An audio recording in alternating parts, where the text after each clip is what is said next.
go. Hey, everybody, and welcome to episode 79 of the Self-Publishing Roundtable, the podcast for indie authors by indie authors, where we discuss today's topics and issues that matter to the business of the self-published author. I am your moderator, Wade Finnegan, and my co-panelists are Michelle Reed. Hello. And Xavier Granville. Hello, Internet. And our very special panelist for this episode is Stacy Claflin. Hey. Stacy agreed to come on the show when I grabbed her last week because she had a... Grabbed her last week. I did. I grabbed her. She had a momentous occasion starting on Friday the 13th. We'll talk about it a little bit. But she's also a very prolific writer, been in the indie community for quite some time, and has had some great success. We want to talk about her social media presence and things like that, and now maybe her new daily routines, if you will, because of her change to full-time and a bunch of other stuff. So, Stacy, thank you so much for coming on the show. Thank you for having me. Yes, it's been a pleasure. Everybody watching us live on selfpublishingroundtable.com, please leave some questions, right? I'll have Michelle encourage you even more, but please, please, please leave us some questions. And when you are all done, make sure you give us a review on iTunes. I don't think we had too many on those lately, so we'd love to have some reviews or some shares on social media because it helps to keep the show viable. So, thanks so much. Yeah, we're not pointing fingers, but there might be slackers. There might be a few, yeah. Just I didn't want to point out. That's not the nice thing to do, but there might be just a couple. So there's a possibility. There's a possibility. I did it. I reviewed it. Everyone else did too. I don't know. I kind of feel bad about reviewing our own show, right? So No, I did it when I was a listener. Oh, that's true. Okay, that's true. Darn. I had reviewed it too when I was a listener. No! Did you? Anybody else? Xavier, Michelle, got any announcements? I know Michelle got a new microphone. That's a big thing. I did get a new microphone. We have to show off Lego Batman.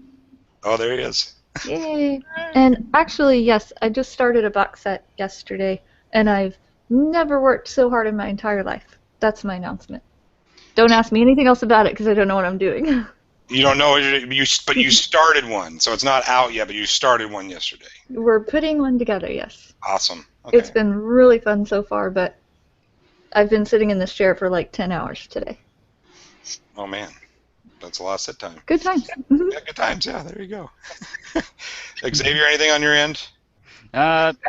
Been working on a new series. I probably mentioned on a previous podcast when it's all about kind of mythology and gods and goddesses, but more of an urban fantasy slash epic fantasy type of a deal. And so I'm about 10K into that. So I'm hoping to have that done by the end of March. Ooh, nice. 10K in. Okay, I'm about 7K into my current project, so I'm gonna try to catch you. How's that? That's a challenge. I'll try. You better. I hope you do, because I want to read your book, first book, before I get my second one out. That's a good idea. I like that. Good pressure. All right. Well, actually, we should probably quit chit chatting and talk to who we actually invited on. So, Stacy, Friday the 13th. Why was that an important day for you? That's the day that I had my last day of work and then became a full-time author. And as a paranormal author, I thought that was the perfect day to go full-time, Friday the 13th. That's awesome.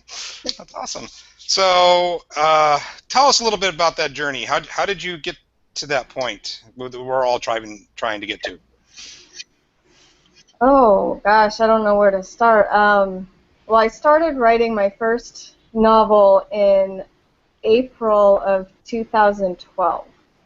And it was actually the same month that the self-publishing guys started their podcast, so that was good timing. And I basically, for a while, just listened to them. They were the only real, my only real link to the indie world, and so I started following links that they would recommend and try different things that they had recommended, and then I found Kindle boards and groups on Facebook, and just keep trying new things, and you know, and then here I am. Now, but you've been writing a lot, right? Do you have over 12 books out? Is that correct? I think I read that right. I'm not sure exactly how many I've got. I've got short stories and novellas. Most, I think, are full-length novels. And, yeah, I've been writing 6 days a week, getting up at 4 a.m. for the last 2.5 years, and just get up and write before work because I had a daycare. That's what I was doing. And so there was no time at all, during the day to write. So I figured, well, I just better get up early if I want to make this happen. So I made the sacrifice. And it was Wow. definitely worth it. That's awesome. That is totally awesome. What a dedication. That if I wanted it to become a full-time career, I needed to treat it like one long before it ever became one. Ooh, that's a good quotable. When treat it like one before it becomes one. I like that. That's a good saying. Yeah, and it always comes down to a sacrifice in the end. So I guess in your case, it was a pretty heavy one. So with a lot of people who are trying to be writers, you are going to have to sacrifice time, but it depends on your level of dedication and your drive as far as how big of a sacrifice you really need to be willing to take. Hmm.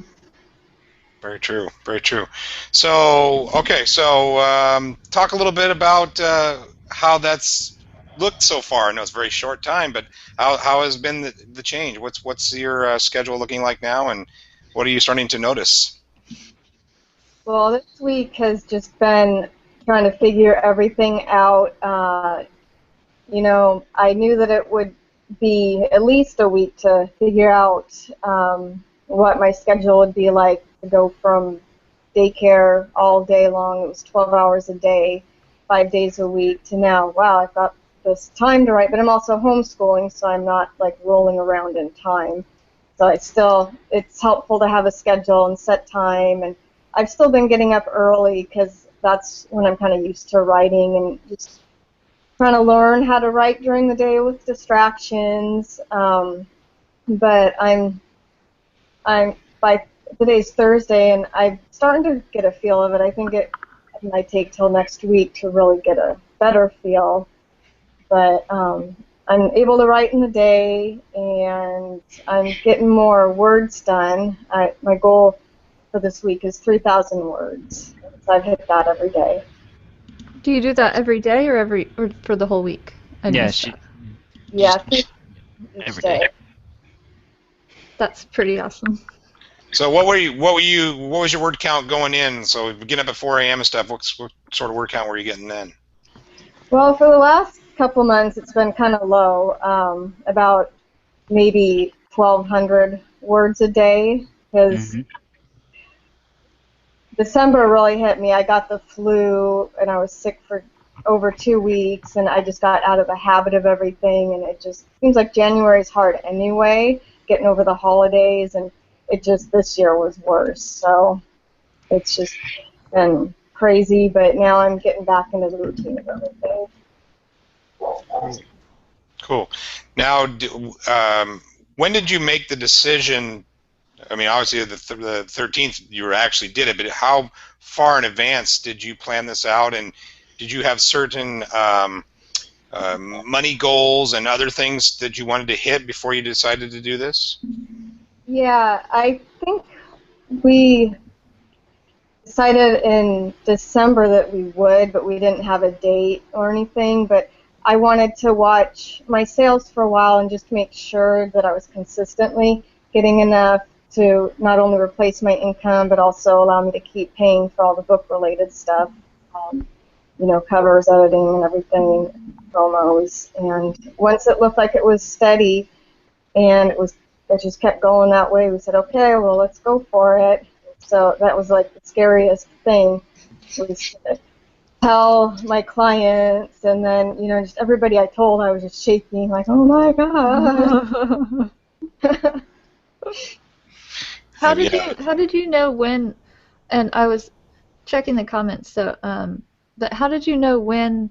Like, was it a dollar amount that made you go, okay, this is going to work, or? It was both. I mean, I kind of calculated how many sales per day I would need, and I estimated low figuring each sale at $2.99 for a $2.99 book, but most of mine are $3.99. And on Black Friday, I got a pixel of ink. They picked me up, and Yeah. really picked up That's after great. that.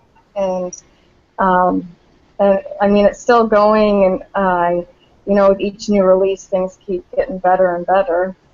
And how many books do you have out? That's a good question.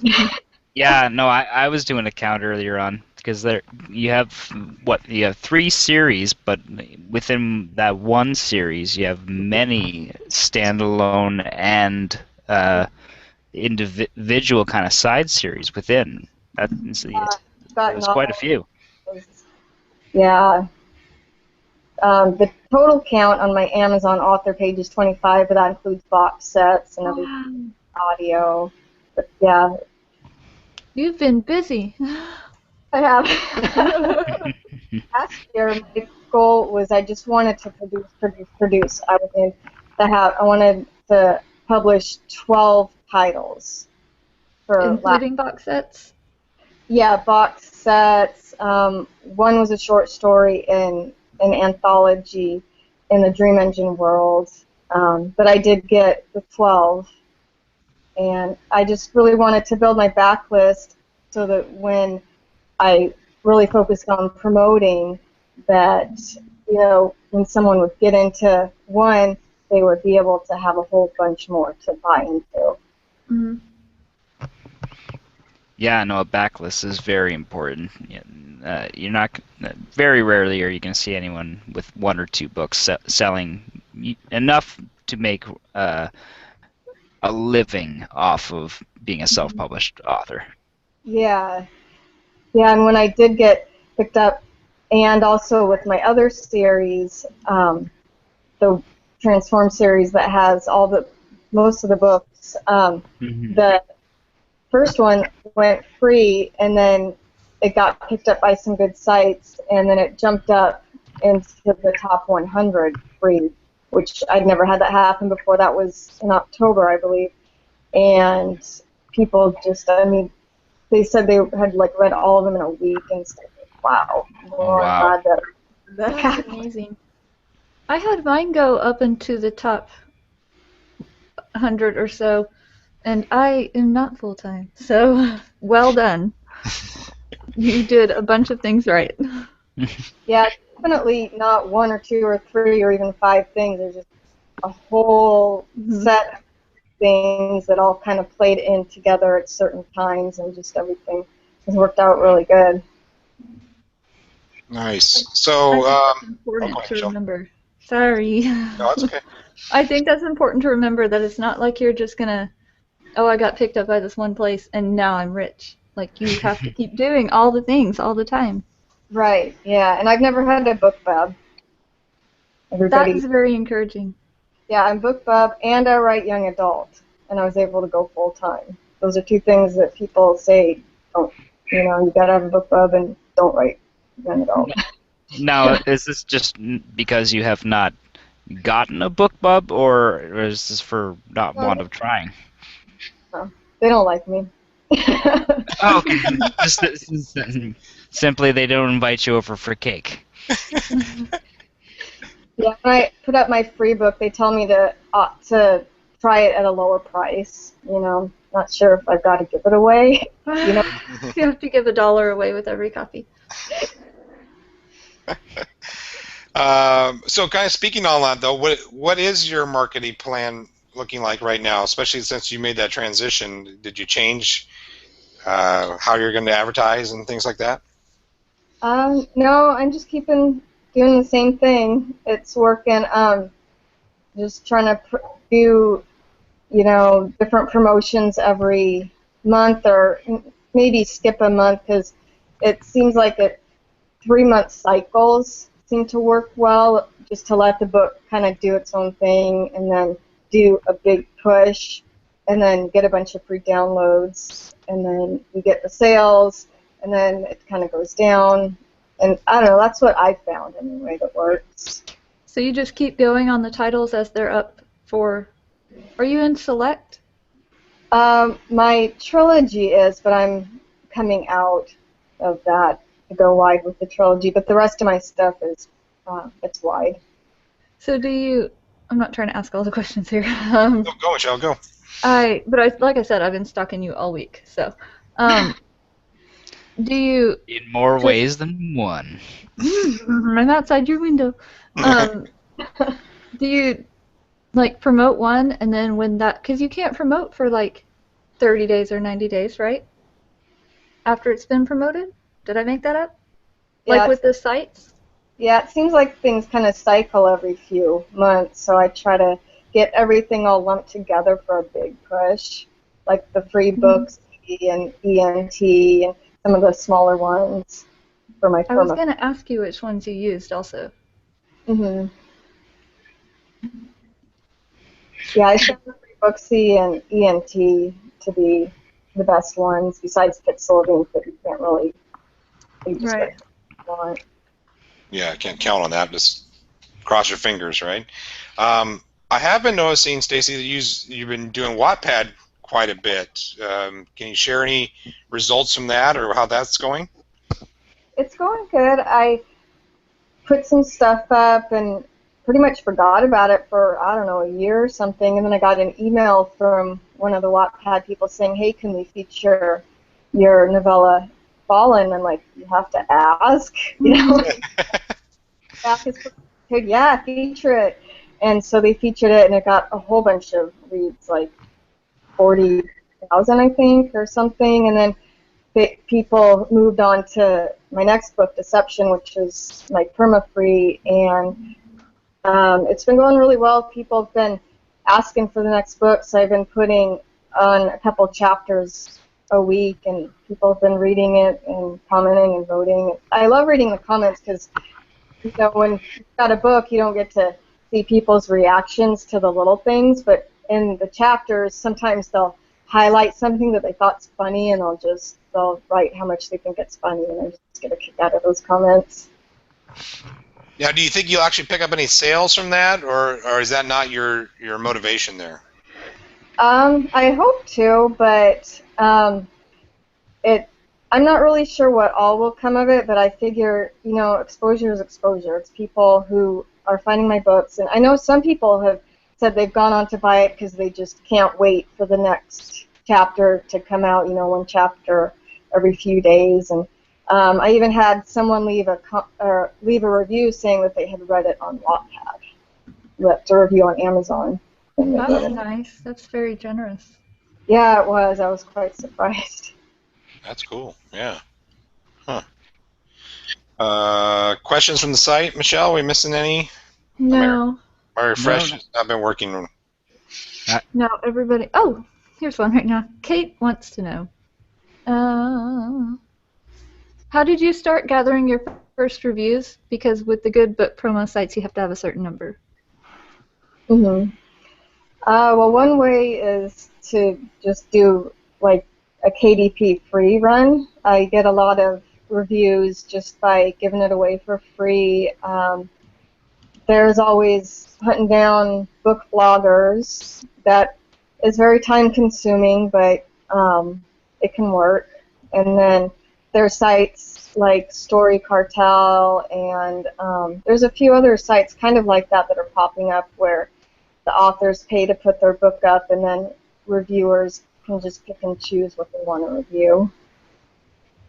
I did Story Cartel, and several people came from there. But some of them just, like, emailed me, and I was like, no, you have to leave it on Amazon for it to count. I'm glad you liked it, but and they never did. They never put it up there. Oh, wow. That extra step, right? Anytime you have to have someone has to do another step, then they... Yeah. Yeah.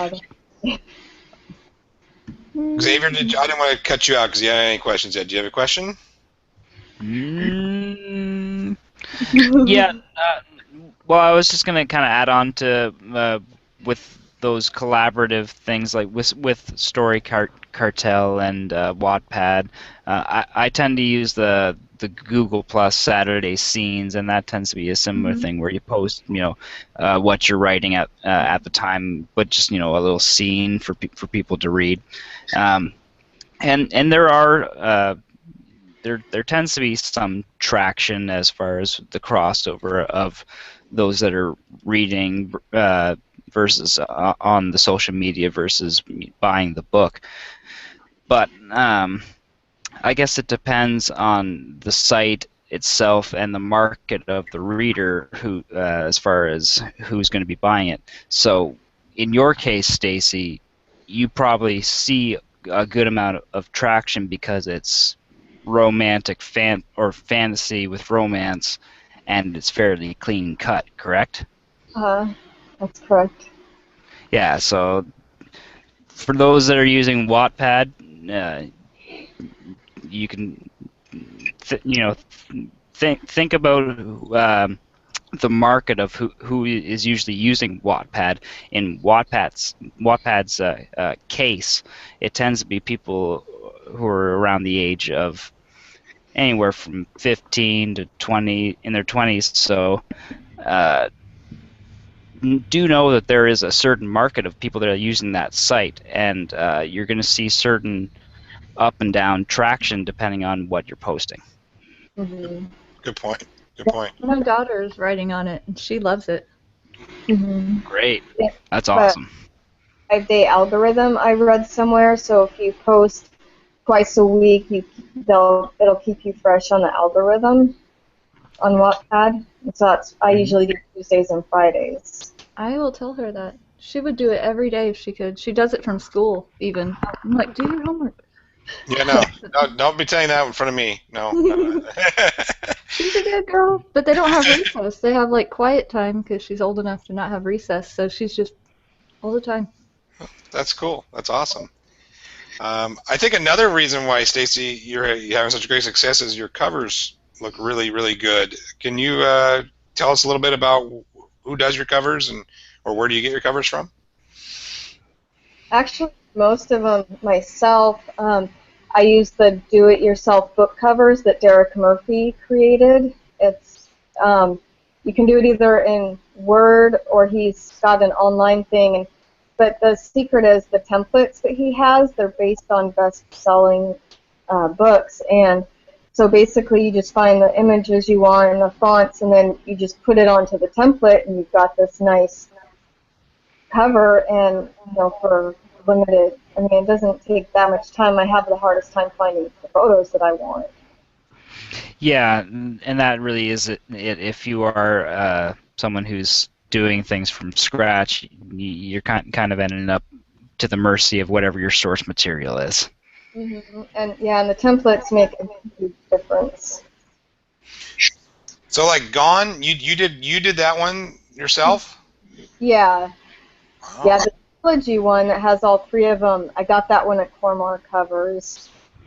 Okay, yeah, I was wondering that was the one out of the three that did have a pretty different look to it.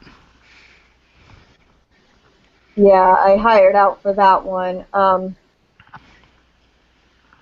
They're all really good though. Like they're all very professional, and you can tell like what a lot of authors who do kind of cross genre stuff. Like you can tell with the Gone series that it is not in that fantasy realm. It does look like something that you would see, in just the basic fiction section of your Barnes and Noble or Indigo or whatever store you're shopping at, versus a fantasy. When you look at the Transformed series, Deception in particular, the first book, that one, just screams romantic fantasy.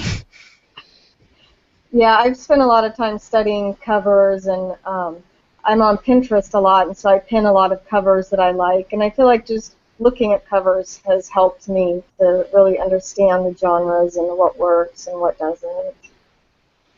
You definitely seem to be a student of our indie and beyond, right? I mean, it seems like you take a lot of time. I noticed that your social media following too is pretty large. Did you do anything particular to cultivate that, or is that just being on? Just really, I started some of them back in 2009 when I was running a personal growth blog, and so some of the following came from that, and even when I switched to writing about vampires, I was surprised how many people jumped over with me from personal vampires. But I guess it worked for Johnny too, because he did the same thing. That's true. Different types of vampires, though. All right, we got 2 questions. Okay, Michelle, go You ahead. ready? Robert Chazchut, hopefully I said that right, wants to know, I lost it. Oh, okay. About Story Cartel, that's an interesting idea. How long did you leave it up there for free, since it's for a limited time? I think it's 20 days. I think they leave each one up for 20 days or 21 days, something like that. Okay. And then you have to do a lot of heavy promoting. I mean, it's up on their site, obviously, but a lot of it does come from you posting, to your social media, to your list. Oh, I didn't know that. I didn't do that. Whoops. Well, there you go. Check that out the list. All right, I'll do that next time. Story Cartel, you played a trick on Michelle. I do a lot of things wrong the first 7 or 8 times. Blame them. What are you doing? Oh, I mean, yeah, come on, guys. I'm looking for the other question. Hold on. I got it, or at least Yes. I have a question. Yes. That was from Kate. Is that the one you're looking for? Mm-hmm. Okay. Yeah. So, Stacy, do you have a mailing list? And if so, how do you go about growing it? Yes, I use MailChimp, and I've got links all over my site asking people to put their email address on. I've got a little bar up at the top that offers a free book, and on my comment form there's a little checkbox. I believe I've got something in my sidebar. It's everywhere. Oh, I have a book page for coming soon, and I've got it in there and on some other pages as well. Nice. Excellent. Do you give away stuff for free for signing up? Did I miss that? I give away my perma-free book, and it hasn't really slowed down my sign-ups any. And I do offer to give another book if somebody wants one. It slowed down your sign-ups to do? Like, perma-free is what I give away, and it hasn't slowed down. Some people said, you're already giving it away for free, but it hasn't slowed down my growth. It's been growing fast. Very good. Excellent. When you decided to go full time and talking about the costs associated with it, did you set up any kind of budgets for like editors and things like that, or have you been doing that already? How much stuff do you hire out, and what kind of costs are you thinking per book? It varies. I've got a friend who is an editor, and she just likes my books. So a lot of times she'll just edit my book, which is really nice. That's very nice. I hired out Garrett Robinson.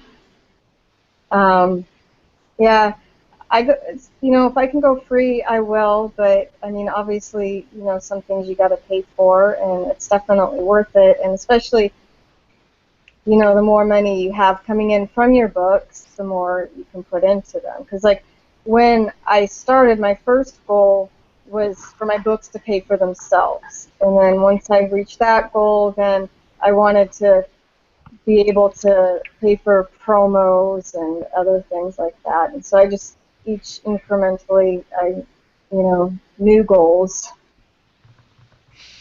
Mm-hmm. Do you treat yourself when you meet those new goals? Yes. Do you treat yourself? Like my books pay for themselves, I'm getting a massage or something. I don't know. I'm one of those people that just meeting a goal is good enough for me. Yay! I like that. Finish a draft, I'll sleep in the next day since I get up at 4. The good old the sleeping reward. That's a good reward. I can live with that. If I stay up all night, I tell my husband, "You're making your own breakfast in the morning." That's my treat.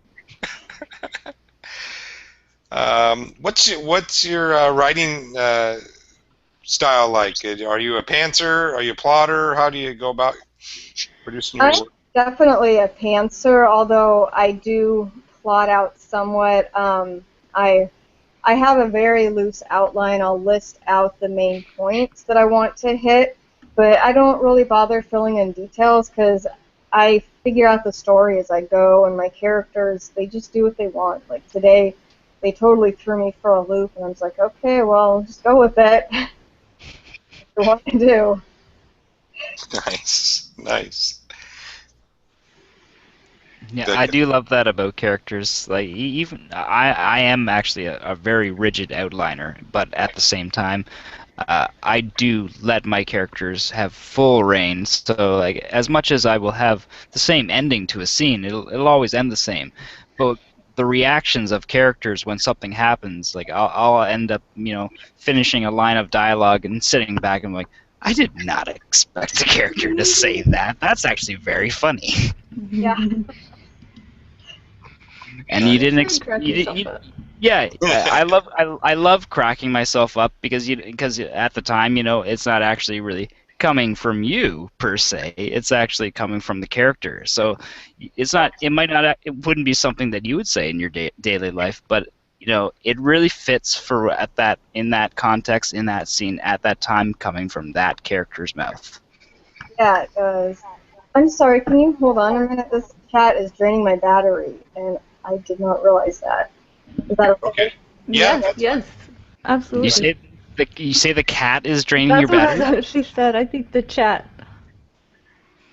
Okay, I heard cat. And So it I made think me Xavier should bust into song or something. I'm not busting into a song. I have Do no. it, do it, do it.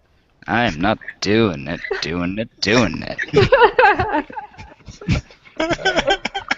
No, Close enough. it takes too much time for me to be able to reach for a guitar. I'm sorry, I can't do it. I thought you were getting one anyway. No, there's one over there, and there's one over there, and I can't reach them. Okay, so that is a goal though. One night we got to have you play. Mm-hmm. Yeah, I I've done it on Buddy's podcast before, so I'll do it on this one. Sure. Oh, there you she's go. back. I was gonna have Wade sing next. Darn it. I cannot. I do not have a good singing voice. No. You gotta be better than Bob Dylan. Do it. Stacy back. I'm sorry if I seem a little discombobulated. It keeps jumping on me, so I don't know. Video feed tonight. Google is And this. there he went. Kate said she heard cat also. Oh, Robert is chanting as well on the website.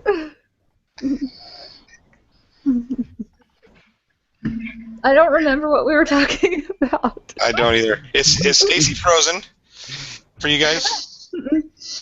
No, I don't. She's there. All right, I'm looking for Damn more. you, Google. I know. Google doesn't like us tonight. No. Now I'm just getting comments from Robert and Buddy telling me to sing / or jam. I have good ideas. Yeah. Yeah, apparently. Kate Morgan says she heard cat too. Stacy, did you say that the chat is draining your battery or the cat is draining your battery? Interesting if it was a cat. No, it was the chat. Darn! I'd hoped it was a cat. Okay. Darn it. Damn it. We all right, lost all serious questions on the website. You lost all serious questions? We've lost all serious questions? We've got all... They're just gone. Yeah, now they're just talking about me singing and cats. All right, let's see if I can bring this back around at all. Please save us, Wade. So you talked about the self-publishing podcast and stuff, and how you got kind of involved in that, watching them right away. Is there other shows and things that you frequent regularly, or that you would say that a new person should be looking into?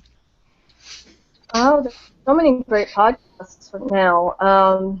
There's Rocking Self-Publishing. They have great interviews every week. And then Jim Kukral and Brian Cohen have that new one, the Sell More Books show, where they talk about the week's news. Mm-hmm. I really look forward to that one. Yeah, there's so many. Just search. And of course this one, but you already know because you're here.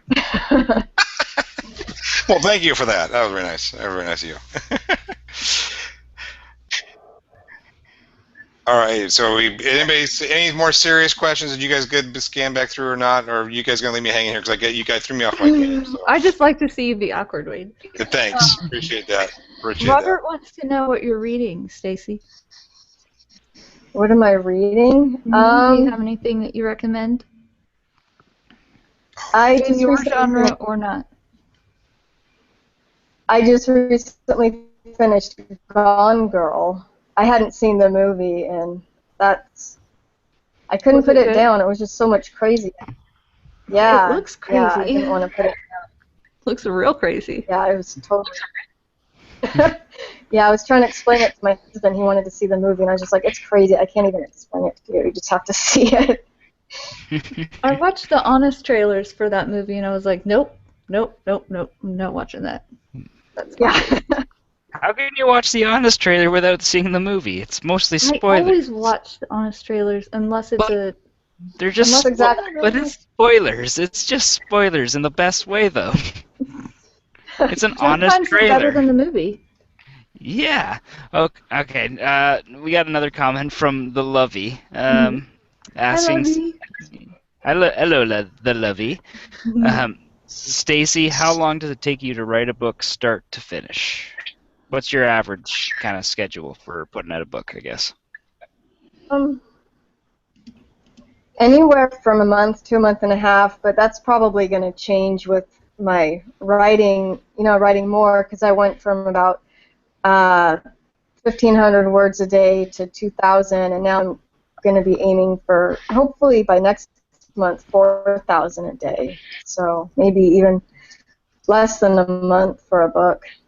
Wow. So I'm excited to be able to more stuff series I've got going, and starting a new series too. So you're making us look bad. We need to catch up. So I want to talk a little bit too more about YA. That's where I was going last before we started talking about Xavier singing, because everybody talks about, like you mentioned at the beginning of the show, YA is not good for like the Kindle, and it's not good for indies. And so, what have you found is working for you? How are you finding readers besides maybe Wattpad, but other places as well?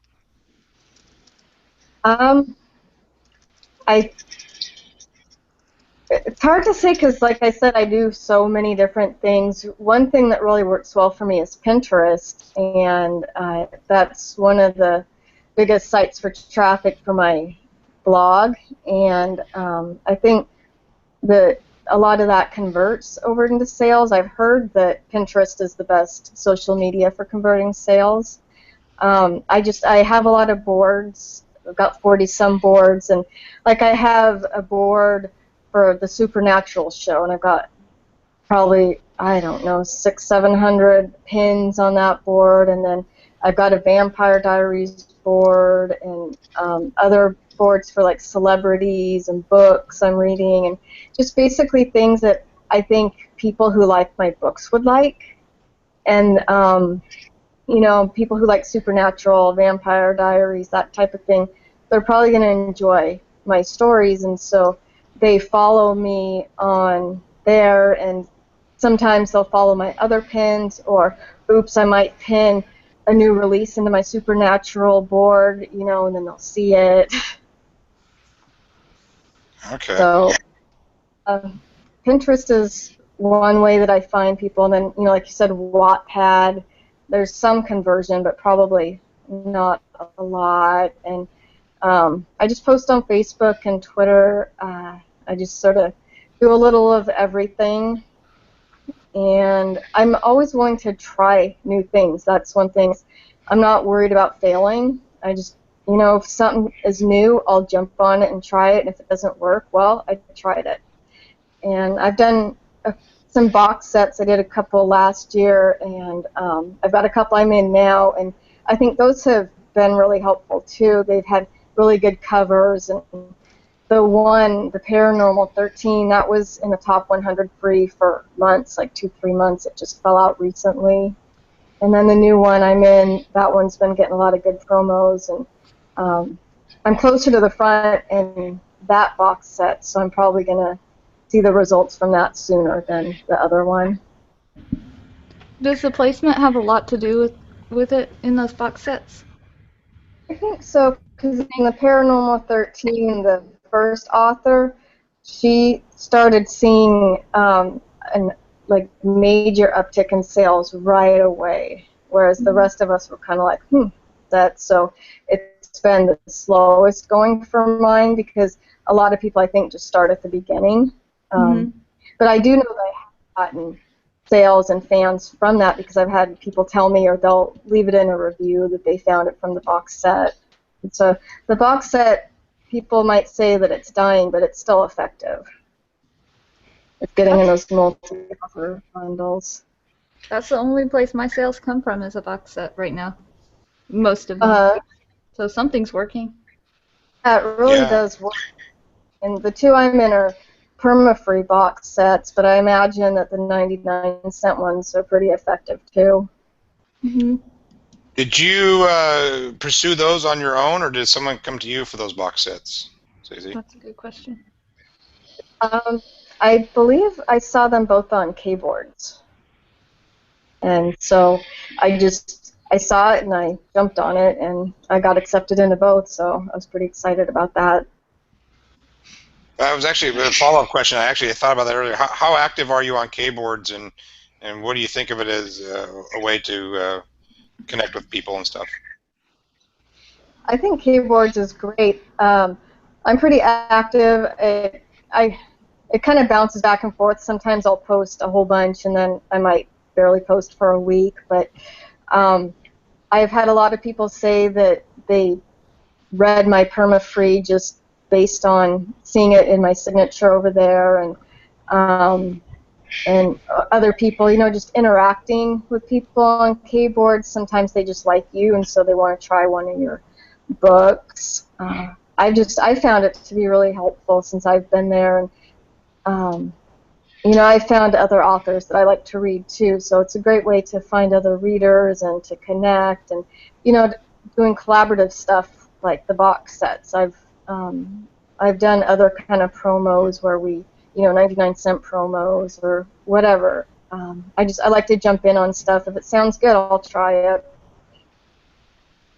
Nice. Xavier, you got a question? Yeah. So this is more about kind of targeting readers.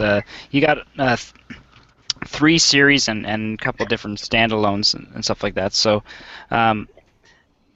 how much do you feel your readers jump over to your individual series? Like, obviously, those that are read the Transform series are probably going to read those individual standalones or side books, but how much traction do you see to those other series from each other? And another quick side question: how do you schedule writing in all these individual series and still kind of keep up with the individual audiences? How do you keep them feeling that wanting more and getting enough, I guess? Well, I think part of it helps just how often I write and publish, because I can, with like last year, 1 book a month, it was pretty easy to keep them happy with, every couple, 2-3 months putting out a book. And what was the other part of your question? Sorry. Yeah. How much crossover you think you see between those different series and individual kind of reading audiences? Okay. There's some, not. I don't know exactly how much. It's hard to say until Amazon gives us all their information, which they never will. But I've had quite a few because everything that I write is young adult friendly, and so I have some people that are just like anything I write, they'll read, and then other people they just want the paranormal, or other people don't want paranormal, so they'll read my other stuff. And like I have a group on Facebook of readers, and before I announced that I was going to start a sweet romance series, I asked, so who likes sweet romance? And a lot of them chimed in and said, oh, I'll read any kind of romance. So the it varies, and I think my stuff is similar enough that I don't really need to worry about a pen name or anything, that it's all, there's elements of suspense and romance, though different series have more of one or the other. Cool. Very cool. Are you using Facebook to interact with your readers a lot, Stacy? Yeah, like I said, I have a book group that I started, and I put links to that it's the end of my book, and I post it every so often on my page, and people who are just interested in interacting on a more personal level join. It's not a street team or anything. I don't treat it like that, but I just sort of hang out, and if I haven't posted anything for a while, I'll post, like an inspirational book quote or something, and a lot of times they'll be the first people that get to see cover reveals, or I'll post excerpts for them, and they get the first shot at seeing stuff like that. That's really good. Yeah. I think I've been following you for a while. Obviously, we started, I think, following Sean back when like I say, the SPP just started and stuff. I think it was about the same time. But your social media presence is pretty cool. I mean, you definitely have a lot of that there, and it goes to show that if you spend a little time and just kind of work to connect with people, even if it's YA or whatever genre, and maybe Pinterest wouldn't be the best for some genres, but probably YA and then romance and stuff, it would be a good thing. And then the Facebook, and it's. I mean, you've got different media sites and just see what works for you and your personality and your books. And I love Pinterest, so it just comes naturally to pin about books and other stuff that I like because I enjoy it, and I like pinning in my free time sometimes. Now you probably won't have any hardly free time now, though, that you're full time, right? You'll probably end up being busy, or what? You'll get up before and you'll just work longer. Or maybe you'll just start devoting in individual Pinterest time. Yeah, I'm starting to think I have to schedule my social media time because it goes so fast. I'll get on and, oh man, an hour. What just happened? Yeah, I find that same thing too. It's like, yeah, you get lost in it. Now you say you're homeschooling as well. So how old are your kids? Is this youngsters, or are we talking older? They're 4 and 8. Okay. So the 4-year-old, the 8-year-old, we're starting to get a little serious with it. Okay. Yeah. So that would be difficult too, because you got to keep them busy while you're trying to write and all those things. So that's a lot of juggling going on, maybe. Yeah, they're pretty understanding. They know that my books pay the bills, so they're pretty happy to just let me be for a few minutes so that I can write, and they'll go entertain themselves for a while. That's good. At least they kind of get it. Yeah. Yeah, exactly. I can't remember what I got asked at the top of the show, but maybe I think I asked before we actually went live. So what is your next book release? What are you working on now? What's supposed to be coming out next? The next one will be the first in my sweet romance series. It's called Seaside Surprises. It's going to follow a family of brothers who come back home to a small seaside hometown and find their loves after they've left and then come back. That sounds sweet. That sounds very, very sweet. How sweet, like How sweet. saltwater taffy. Xavier, can you do me a favor and check the site? I've been kind of, like I say, it's been a little jumpy tonight, and I haven't been able to. Yeah, no, I've been checking. AJ Vale says she loves the cover for Deception. The color, the pose, that cover rocks. Yeah, Stacy does Thank have you. great covers. That's what I said to her. Gone, really. I mean, that teddy bear and the whole. And I was surprised when you said it. 'Cause I thought for sure you were going to tell me some professional did this and you paid lots of money for it. So, it definitely captures what's. You can tell what the story's going to be about before it even happens. Oh, when I saw the picture, I was like, ooh, that's it. Well, and that's what I find what those covers, unlike with the Transform series, you're marketing correctly to that romance fantasy by having that strong pose of a strong looking woman with some kind of ethereal thing going around. There's some magics happening. There's there's something going on. Whereas with the Gone series, you have correctly gone the approach of what a lot of modern contemporary fiction does, where they end up using an inanimate object and installing within that object the metaphor of what the story is going for.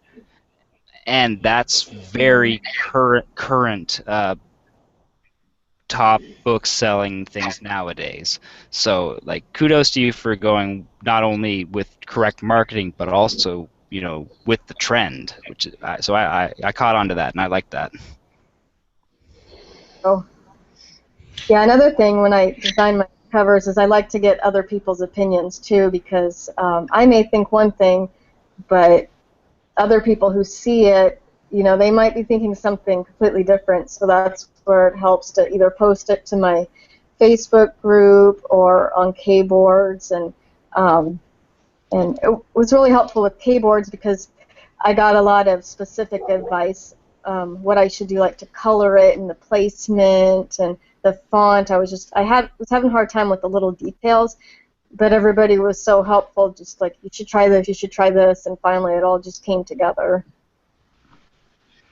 That's good, and you do need to have that panel starting off. If you're not having those resources that a major published author would have, where they have that army of editors and cover designers working for you and a million people saying yes or no, sometimes there is a benefit to having that panel of people to go to, but you do need to make sure that you're choosing the right criticisms.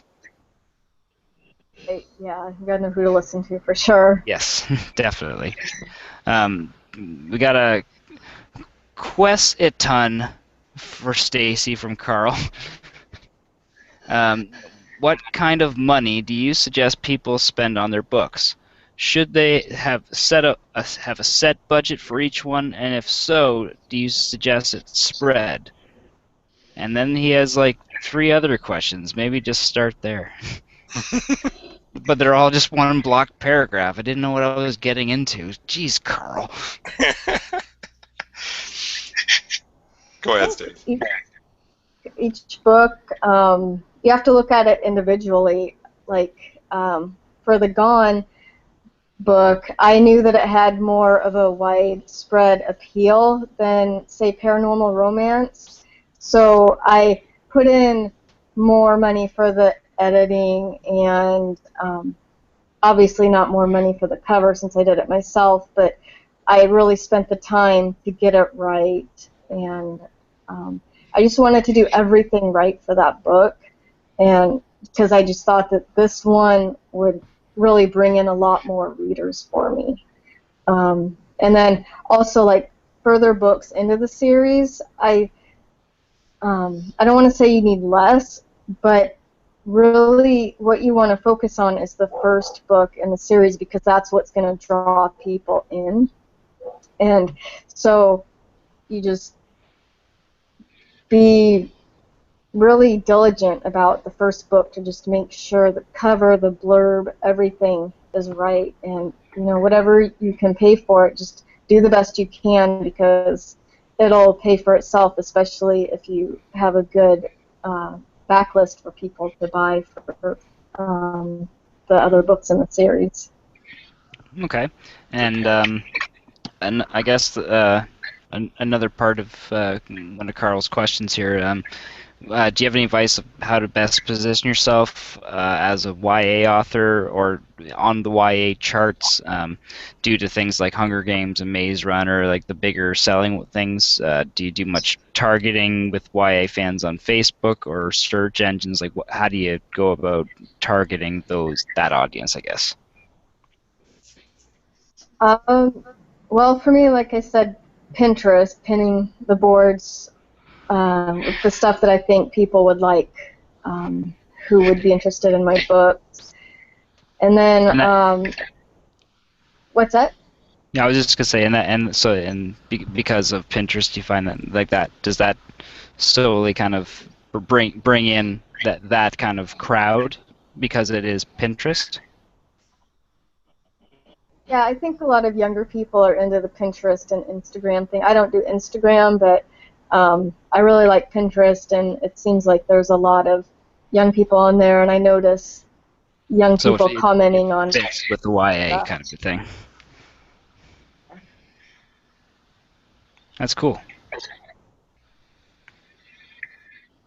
Okay, did that get Carl's question? I think there's a little bit delay, yeah. So you guys are kind of talking over the top a little bit, but I can't tell. I'm in Canada. Yeah, they don't know anything about that. Yeah, and I guess and just any other investments that you would suggest for people for putting into their books as for a startup author, I guess, since we're getting down to the last couple of minutes. Well, I would, say editing. It would be the most important things, because, I wouldn't necessarily recommend a first-time author to do their own covers. I mean, I do recommend the do-it-yourself book covers, but if you can even just get a pre-made or something, I would say for the first-time author, don't worry about making a cover. Just try to find something, whether you get it designed or pre-made, just get something that somebody else has done, and you can always change the cover later. You can change it as many times as you want. That's a good point. Good point. Actually, before we wrap up, I did have a couple of questions. Stacy, are you going to do anything with translations, or have you looked into that, or are you doing that already? I haven't done anything with translations yet. Right now I'm focused on getting things into paperback and audio. This year, one of my goals is to get all my novels into paperback. Okay. And for audio, are you, because didn't David Wright do one of your audio for you? Yeah, a guy named Dave Wright. No, but not the David. Not the David Wright, okay. Okay, but so you do have some books in audio already? Gone. Okay, this was gone. Has that been doing pretty well?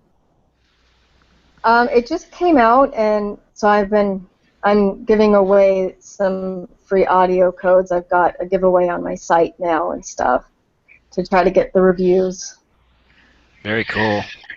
Maybe I think I mentioned on Facebook a little earlier that we could maybe try to give away one here. Would you be willing to do that? Yeah, that'd be cool. Okay. Yeah. Okay. So we'll put that in the show notes. So if anyone wants a comment or anyone wants to leave a comment saying that they want to have a copy of Stacy's audiobook, leave a comment on the site, and maybe we'll do a draw later on. Yeah, we'll do a blind draw for that. Would that be cool with you, Stacy? That sounds good. Awesome. Thank you. Let's see. I had one other question that I forgot to get to. So you did say earlier that you were in select for some for your series, but the rest of them you're on other platforms. How are you seeing sales on other platforms? I know we talk a lot about Amazon on the show, but how are things and what platforms are you on? I'm on everything I can get on. I'm using Draft to Digital to get on a lot of the sites that I can't, like Apple. I don't have a Mac, so I can't get on there directly. And there's Scrib and some other ones, and then I'm also on Google Play and Nook and Kobo, just about everywhere I can. And some places have decent traction. Kobo kind of goes up and down depending on their monthly promos, because I don't know if they offer it to all authors, but they send out emails telling you you can get involved in a monthly promo, and a lot of times that'll drive some sales in Kobo. But I don't really see any stickiness there. So aside from the promos, it's hard to really make any real progress. And I've seen some good results from Apple recently. I got in on their first free series when they launched at Christmas time, and before I was barely making any sales there, but now it's not quite to Amazon level, but it's a lot more than I'm used to, and it just keeps growing. Nice. That's good. That's good to hear. I bet that's promising for some people out there. So, how's your experience with Draft to Digital? Are you happy with them? Oh yeah, I've tried Smashwords, and it's a huge headache. And Draft to Digital is just so easy, and I mean I've had no problems. And if there have been any hiccups, they've been resolved practically immediately. Their staff is great.